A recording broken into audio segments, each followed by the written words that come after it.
Hi, everybody. This is Annie Lareau. I'm the artistic director at Seattle Public Theater, and I'm welcoming today Rebecca M. Davis, actress extraordinaire. Woohoo! She's over there for me. I don't know which way people will see you in the recording, but there you go. She's that way for me. So excited to see her face and to talk with her today. Many of you have seen her on our stage at Seattle Public Theater, most recently in Vanishing Point. I wanted to take a moment to read a little bit about her, just for those of you who want to know a little bit more about Rebecca M. Davis. And I'm going to read her little bio here for everybody. Rebecca M. Davis has been part of the Seattle theater community for over 25 years. You might have recently seen her as Touchstone in As You Like It for Seattle Shakespeare Company, the Duchess of Berwick in Lady Windermere's Fan at Taproot, and our very own Agatha Christie in Vanishing Point at Seattle Public Theater. She's also been seen at Booker Repertory Theater, Would Know Shakespeare in the Park, as well as many others. As an MC, Rebecca regularly hosts charity galas, burlesque reviews, and around Seattle, Portland, and in Canada. I can't really speak this morning. Woohoo! Yay. Thank you so much for talking to me, Annie. It's always good to see you. Oh, it's good to see you too. So let's talk a little bit about where people might have seen you on our stage at Seattle Public Theater. Before Vanishing Point, tell us a little bit about what you've done. Well, I'm forgetting the because it's early for me, so I'm forgetting the order of what happened. But I was in the best Christmas pageant ever.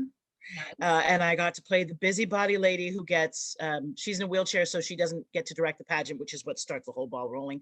And then I also got to play the preacher in that, who had to tell the poor mother that she was going to have to cancel the whole show. And then lots of other running arounds and doing things. So I did that first, which was fun. So if you have kids who, were younger, then they may have been in that show with me, or they may have come to see us in that show. It was a lot of fun.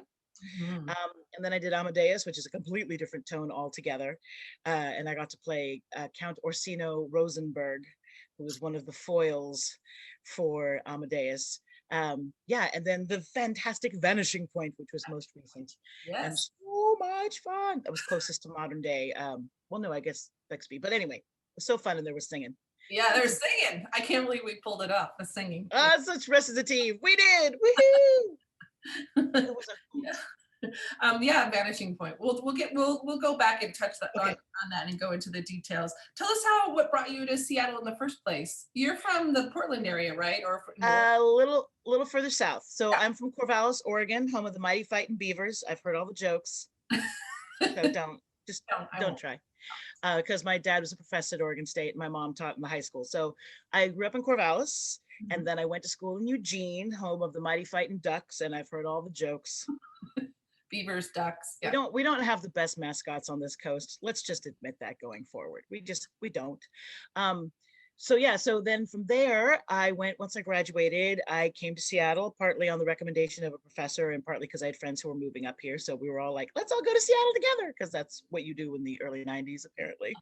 So that's how I got here. And my very first gig was, I was a house manager at the Dearly Departed Group Theater, which is the Ethnic Cultural Center today. But that was my first job in Seattle theater. But my first acting job was in a show called 20 something that was self-generated. There was 12 or 14 of us that all wrote our truth and monologues, and then generically developed, different scenes and interactions and whatnot in a way that you can only do when you're very earnest and under 25. So we hit a zeitgeist. We sold out a lot. We had a lot of fun. It was at Pilgrim Center for the Arts, which is the Pilgrim Congregational Church on Broadway. So of course that's a big joke, as I always said I wanted to be on Broadway. Should have been more specific. And if anybody remembers that show, seeing that show, please get in touch with me, because I would love to remember what you remember about it. That show was great too, because I met Ed Hawkins, and we went on decades later to produce Girl, You Know It's True together. And Manuel Kowalling was the director of that. He went on to be the executive director of Youth Theater Northwest. Mm-hmm. And now he's, I just looked it up. He's got a big deal. He's like the executive, hold on, it's over here. Hold your water. Executive director for Inspire Washington, Access Washington. He's a big deal. I don't know exactly. Amazing work for accessibility and just amazing, amazing. Yeah, just really good things. And he's such a great guy. I'm like, well, of course he's doing that. That makes perfect sense. Oh, but get this, our stage manager, Kenyatta Carter, went on to be the head chef of Kingfish Cafe for like 20 years. I know Kenyatta from when she used to help us out at Unexpected Productions when I did improv comedy with. You knew her longer than I did because she used to be Trixie, right? Yeah. And she was like the card. She was like the card girl or something down there, right? Yeah. And now she's gone into private executive chef mode for I think Kingfish. Seattle. I don't know the name of the high school, but anyway, she works for private high school now in Seattle. It's still Amazing. quite lovely. So that was my first. What was the question? That was my. Yeah, what got That's you? how I got here. We're good. Yeah, yeah. The early days on Capitol Hill. I remember. Oh my gosh. Yeah, awesome. Well, we have most recently interacted with The Vanishing Point, the musical, and it was a big deal for us to do because it was one of the first musicals we've done in that small space. It was an original piece, so there was a lot of sort of fixing and moving and shifting and working out what could work in that space and not blow the ears off our audience with a band. And tell me a little bit about what you remember about that, what your sort of favorite parts are. We can share. Oh my gosh. It was well, watching that set get built little by little under us was amazing and fascinating because, and for me as an actor, that's always a fun point too, is like when you go from following marks on a floor to, oh, wait a minute, I'm actually 5 inches in the air at this point. So I can't just blithely walk anywhere. Like it affects everything about how you move and change and do and everything. Yeah. And understanding, you start to build little worlds in a limited amount of space. You're like, this is the world of the car. Right. This is the world of the house. This is the office. This is the, and it sounds very basic, but for an actor, it's kind of thrilling. It's absolutely thrilling all the way. And so it was, and then having our orchestra, having our musicians behind us was great and interesting, but it was also intimate. It was all very intimate as we were playing characters and then playing mothers of other characters. And just telling those 3 women's stories. It was great to get those stories out because I think that there is a shorthand, certainly, where people are like, oh yeah, Amelia Earhart, or oh yeah, Agatha Christie, oh yeah, Amy Semple. Like they think they know a thing, they don't know anything. And that was like the best part about that, was being able to dig deeper into those lives and then share them with people. Yeah. With music. With music. And there was the moment that touched me every night. There were 2 moments that touched me every night. I mean, the whole thing touched me every night, but the 2 that I was like, that I always like, as an actor, even they gave me such pause because I love them so much. And one of them, the sad one, of course, is when Agatha discovers her great betrayal by her husband. And into the song Mothers, which is just like just the wrenchingness of it all, because of how Seattle Public is set up and the audience is right there with you, right. Like you can feel them with you, and I felt them. Everybody knows that moment of great betrayal somewhere in their life. They've either seen it or they've been it, right? And that just dying inside. But at the very end, where Agatha gets to keep flying, or not Agatha, sorry, where Amelia. Where Amelia, so all the A's, where Amelia gets to keep flying, but her story is being written by Agatha.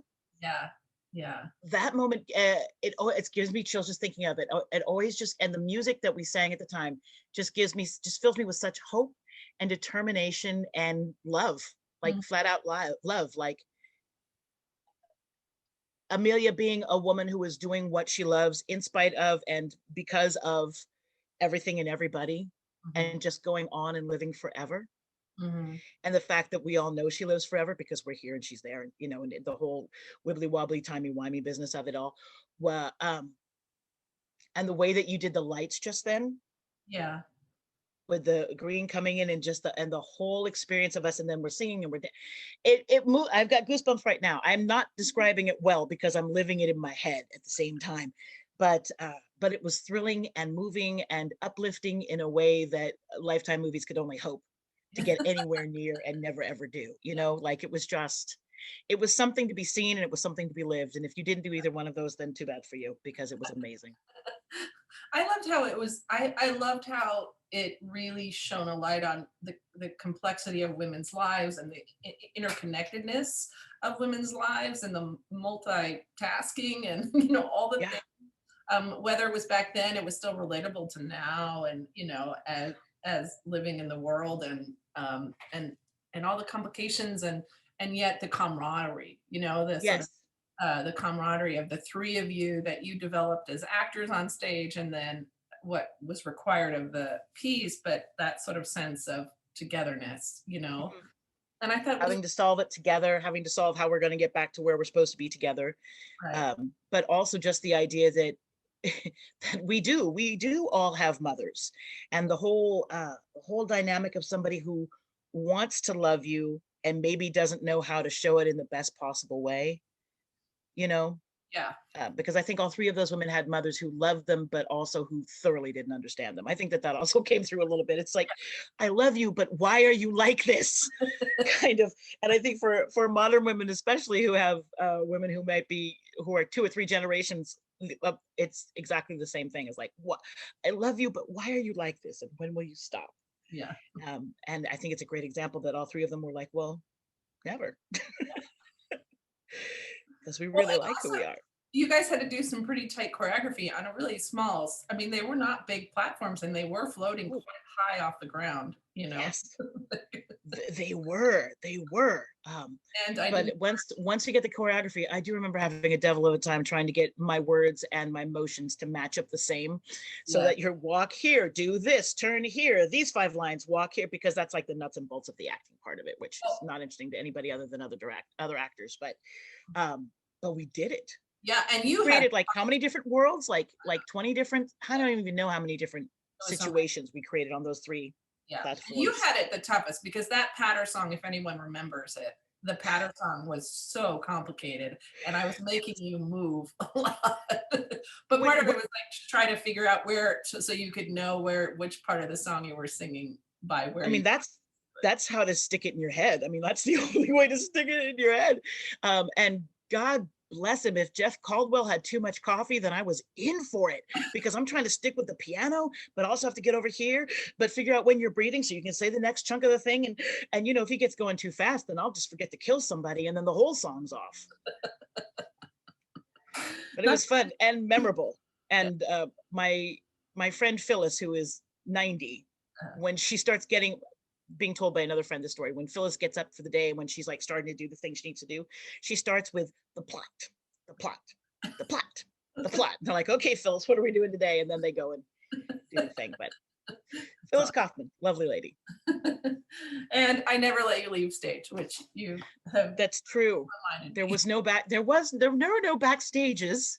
because you never left stage. Never left it.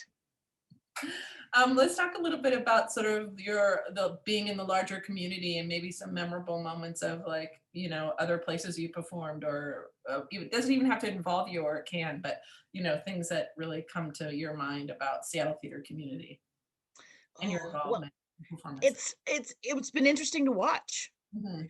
Having gotten here, and you as well, getting here, in the 90s, what was absolutely held to be gospel truth: when you arrived, you were told, don't go union, you'll never get work. And these theaters will never hire you because you're too dark. Mhm. And these are just known truths. So why bother try? So a lot of us just didn't. Right. Um, which is so much more interesting to see today, where we've got like 2 or 3 generations that are like, no, I'm absolutely going to audition. What are you talking about? This is a profession. Why would I not want to do these things? It's like, oh, because we just kind of accepted that was how it was, and it's certainly not anymore, which I think is absolutely brilliant, watching some of these theaters turn their programs around, you Mhm. know, because not everybody has been as wonderful to me as SPT has. Let's just say that. I mean, I've said that out loud, and I'll continue to say it.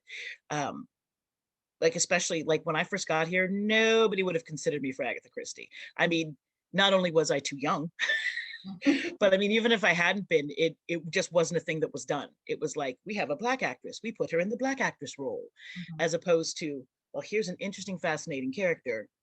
Who do Mhm. we have who could do that? Mhm. What would that be like? What will they bring to it that somebody else won't? anyway, with the politics they're in. But starting in Fringe also, I think, was a really good thing to do. And I highly suggest it for actually for anybody coming out of high school or college.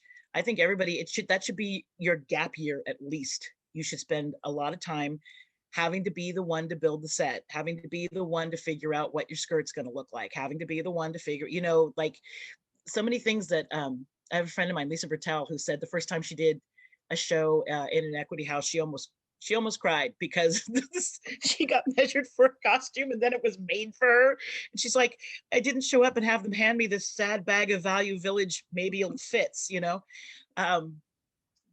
but having to do that, having those obstacles and then act, I think it's valuable. I think it's valuable to learn how to make all of the sausage and not just sit at the table. Does that make sense? Absolutely. I mean, I think that there's something to be said for understanding too all the technical aspects in a really intimate setting where you understand how important lights are and sound and props and set, and that you're not taking it for granted when you get into a bigger situation where it feels further away from you. But when it's in a small intimate Fringe and you can really feel that light and you can see someone adjusting it and the designer because they're eating backstage with you, and that you're all sort of a big community, you get a better you understand the more wider art of it all, that it isn't just about you, that it's about this mass of people that are coming together in a collaborative effort. And that's exactly. a really valuable lesson. And then and you form a lot of friendships that hopefully you will still be working with later on in your professional careers, right? Like Lou Butler was my stage manager in training when I did Romeo and Juliet, like, I don't know, 2008. Now she's the managing director of I don't know what, but we all started in that basement under a noodle house going, okay, I guess I come in here. Is there going to be a wall? There will be a wall here. Okay, there will be. Okay, all right. It's just that we open in 3 days, so I don't know. Somebody pretend to be the wall so I know what I'm walking past. Thank you. That would be great. That would be great. You said it all. I mean, you've already just alluded to it with the Fringe. Is there other things besides that you might tell people, young actors, actresses that are coming up? Advice. Always shower. Yes. Make time between your job and rehearsal to bathe yourself. Please, Jesus. You think I'm just talking about Fringe, but literally less than 3 years ago, somebody I was in a cast with had to have a talking to. And it's because they were working so hard, but it's like, you have to do that. Number 2, wash your clothes. You wash yourself and then you also wash your clothes, because if you're dirty and you wash you and you get back in dirty, then you're dirty. It seems simple, and yet here I am telling you about it. What's another good thing to tell people? Be nice. Be nice, and if you can't be nice, at least be kind. Because I've just given you like 15 examples, but the memory of the world and the memory of the world in which you inhabit is long. Yeah. So don't be that person. Figure it out. Figure out how to be heard. Okay, so that's being nice and being kind doesn't mean let people step on you. That's the other thing. If something is wrong, say something about it. Don't just leave it there. Don't just leave it there. If it's that upsetting, if you were telling your friends and your mom and your shrink about it, then this is a problem. This is something that hopefully you have the structure around you that can help you deal with it. There should be, in the theater where you're working, a structure to deal with a problem. If you're dealing with any sort of microaggressions or anything else, it should be there. And if it's not, then I will suggest to you that you either don't work there anymore right now, or wait till the end of the show and not work there anymore. But life is too short, and theater is not supposed to be about making you feel dumb or small or other, according to me. I think there's a big push right now. I know there is for us and the theaters around us about making sure that those steps are in place, that they've been loosey. If they've been there, they've been loosey-goosey. They haven't been, haven't felt safe, in particular, as we really push our anti-racist work forward, and we really try to be better people, better theater companies, more accountable to our community at large, that becomes a really important piece of it, is that to make sure that all of our actors, no matter color, gender, identity, anything, that they feel, you know, comfortable in our space and safe in our space. Mm. And that has always not been the case when all of the leaders are white, you know, in particular. So It makes a difference. so that is also on our end as theater companies to also do that, you know, to make it possible for actors of any age to speak up and tell their truth and be heard and feel like they have been heard and that action can take place. You know, it's a big step. It's a big, important, and a must. Mm. You know, Indeed. as But we- as somebody who's seen the gradual progression, as I was saying, it matters.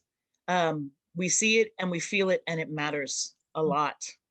So I'm very glad those steps are being taken, and it's going forward. yes, pushing forward, step by step, step by step. Yeah.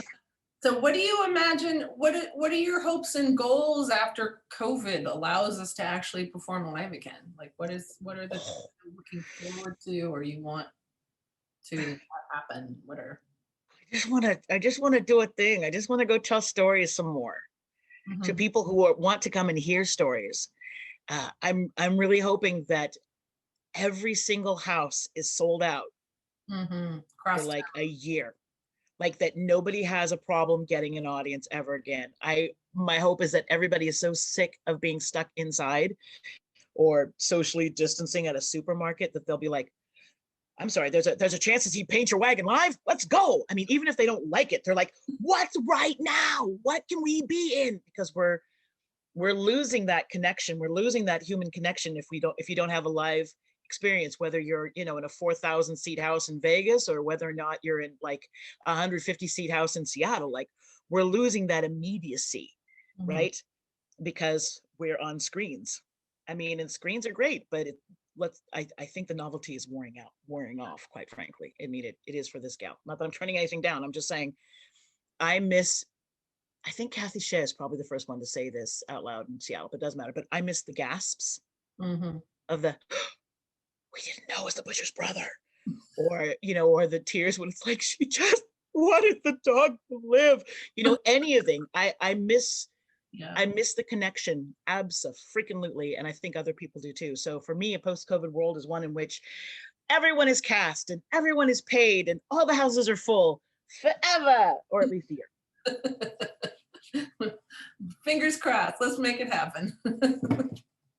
Yeah, exactly, because we're gonna need it because we're all in shock, and we're Well, we're also, probably you gonna be know, in I shock think for like yeah, the community's been working really hard to keep these places alive. You know, we're yeah. sort of teetering on the edge of extinction for many of us. We're just above water. So we really hope that those audiences, all of you, will return with your generous spirits into our spaces so that, you know, our art community can thrive once again. You know? Yeah, please come back. We promise to tell you some things, and Yeah. you're going to like it a lot. Whole bunch. And there'll be snacks in the lobby. Been meaning to talk to you about that, Annie. You got to get some good snacks in the lobby. Oh, Snackies and drinkies. Gotta get them. we have good drinks. We need better snacks, maybe. More snacks. For the non-drinkers, we Yes. need more snacks. But to imagine that being the ice, the only thing that's wrong ever is that Rebecca doesn't like a cookie. Can you imagine? It's like, well, the show was okay, but Rebecca did not like those pull aparts. So Gotta work such a silly thing. It is. It is. But yeah, returning to storytelling. And I also want to, if anybody's watching this, I want to thank everybody who has supported the arts during all of this. And please continue to as your budget allows, because you are quite literally keeping people and organizations alive. And we so appreciate it. Yes, we do. So appreciate it. do. Well, thank you, Rebecca M. Davis, for joining us today. Thanks for talking to me. It's always good to see your face. No, it's good to See, see we've lost the cat in the background. I don't know when that happened, but there used to be a cat just behind Annie there. can't help. My cat won't leave me alone. So there you go. The good thing about COVID is I have met everyone's pets, and I truly appreciate that actually, because I don't have any. So All thank right. you so much for having me today. I appreciate it. Take care. Yay. Bye. Goodbye, goodbye, goodbye.